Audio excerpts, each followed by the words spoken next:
Okay, so about 45 minutes actually did pass, and it looks like the acorn squash and the sweet potato are all ready to go for the lasagna. I'm just gonna let them sit out on this plate to cool down a little, and then we can peel the skin off of them. But right now, I'm gonna start making the pasta. As I had mentioned before, I'm actually gonna be making the pasta myself. So to make the pasta dough, it's really easy. All I'm gonna do is put a half a cup of, I'm using whole wheat pastry flour, but you could use any whole wheat flour that you want to use. And in here, I have about a handful of fresh watercress, and I also have a quarter cup of warm water. So I'm just gonna puree this really quick.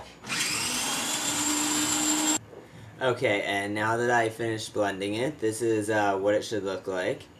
The handful of watercress and the quarter cup of water. And what I'm gonna do is just dump this into the bowl with the flour. And pretty much all the watercress is going to do is it's just going to add some flavor. Watercress, like I said before, it's kind of peppery, but it also, I think, has like a very earthy taste to it, so just an interesting flavor that a lot of people probably aren't that familiar with. Actually, a tip to get fresh herbs, what I do is when I go to the supermarket, I'll just buy them in a bunch, and sometimes you can get the ones where the roots are actually still attached, like this, and I just put them in a cup with some water in the cup, obviously, to keep them alive, and put them by the windowsill, and then I have fresh watercress for a pretty long time.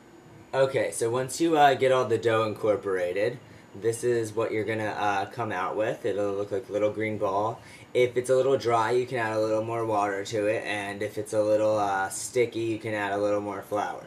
But it should be about the consistency of Play-Doh, and you want to just knead it around in your hands for, actually I've heard that you're supposed to do it for 20 minutes, but I only do it for maybe about 2 minutes because 20 minutes is just way too long to sit here and go like this with a ball of dough in your hands. But anyways, in the meantime, now I'm just going to let this sit to the side over here in this bowl. And I'm actually going to start peeling the acorn squash and the sweet potato. So, because they're pretty cool now, you want to make sure they're cooled off because you might get burned if you're trying to peel them. But pretty much the skin should just peel right away pretty easily. So I'm going to go ahead and get started on that right now. And just for a little tip, when you're peeling the squash, the acorn squash, it seems that the skin comes off a little easier if you use a spoon to scoop it out there and kind of separate the skin from the flesh, but it still depends on really how well done your squash was when you took it out of the oven. So here's my plate of peeled squash and sweet potato. And then all of the scraps, this makes great compost material, so you want to make sure you're utilizing that as well. And what I have over here in my food processor, I have about a quarter cup of sunflower seeds. These are raw, but you could use roasted if you wanted. I just prefer the raw. And about a half a block of extra firm tofu. And what I'm gonna do here is I'm just gonna pulse this and get blended into a ricotta cheese type. This is going to be the substitute for the ricotta cheese in the lasagna. So once it actually reaches what kind of looks like the consistency of ricotta cheese, that's when you can stop blending it. And then that's just what we're going to put straight into the lasagna.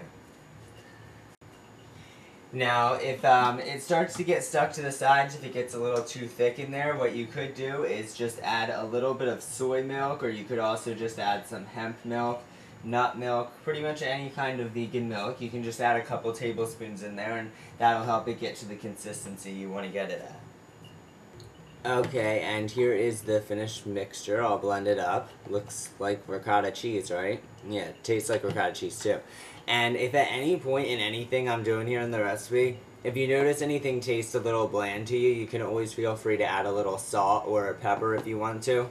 But I just try to stay away from using too much salt, so that's why I haven't been putting any in, because I want to show you that it's perfectly fine to make it without any salt at all.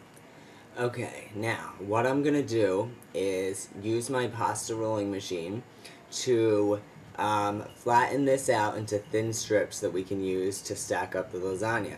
Now, if you don't have the pasta rolling machine, it's really not necessary. All you would really have to do in that case is use a rolling pin. It's just gonna be a little extra work. So, what I do here is you just want to break off a small piece, probably about that big, the size of a ping pong ball, and you're gonna kind of flatten it out into a long strip if you can, like this.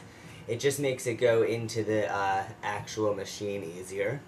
And then what I normally do here is I start it at the largest setting and run it through, and I keep going down one setting at a time. And mine only has 7 settings on here, so I usually take it down to about setting number 3 for the lasagna strips. Alright, and after I run it through a couple of times, how it comes out is in these very delicate long strips. Now you have to be very careful with these because they will break very easily. I'm actually going to break it up into smaller pieces to use for the lasagna, and I'm just going to lay them on this plate here.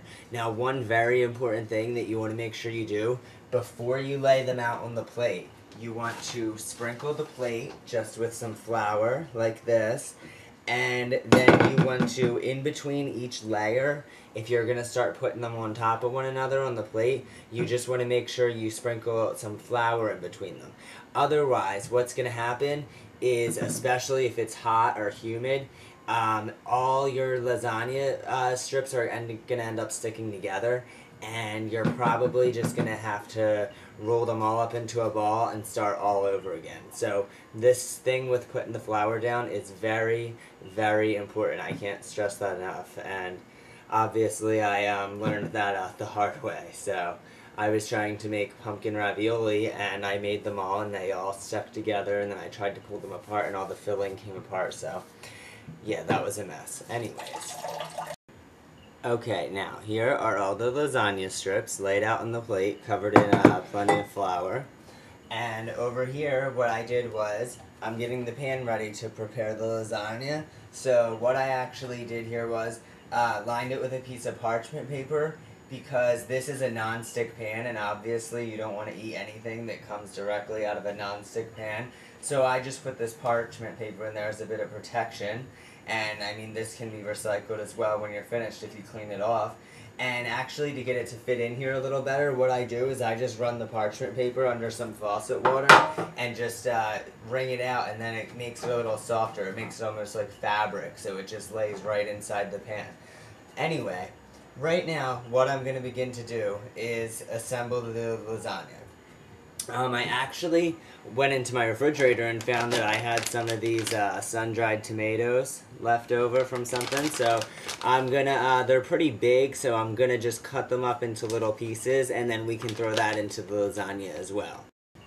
Now, what you would want to go ahead and do is take these lasagna strips, they don't have to be perfect because you made them yourself, and lay them one by one and create one layer at the bottom of the pan with them.